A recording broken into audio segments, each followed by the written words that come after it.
అధికారం కోల్పోయాక పల్నాడు జిల్లాలో వైసీపీకి వరుసగా ఎదురు దెబ్బలు తగులుతున్నాయి. ముఖ్యంగా వైసీపీ అధికారంలో ఉండగా ఓ రేంజ్లో హవా కొనసాగించిన మాజీ ఎమ్మెల్యే పిన్నెల్లి రామకృష్ణారెడ్డికి షాకులు తప్పడం లేదు.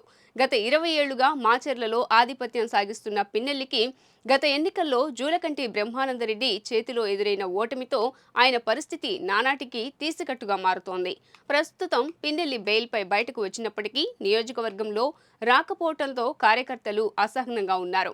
దీంతో పిన్నెల్లి సొంత ఊరైన వెల్దుర్తి మండలం కండ్లగుంట గ్రామంలో 75 మంది వైసీపీ కార్యకర్తలు, నాయకులు ఒకేసారి టీడీపీలో చేరిపోయారు. మాచర్ల టీడీపీ ఎమ్మెల్యే జూలకంటి బ్రహ్మానందరెడ్డి ఆధ్వర్యంలో వైసీపీ నుండి పలువురు నాయకులు, కార్యకర్తలు టీడీపీలో చేరిపోతున్నారు.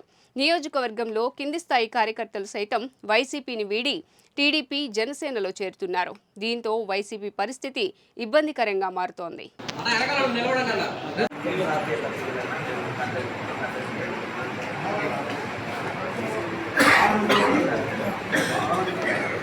సింబల్ చూపిరా.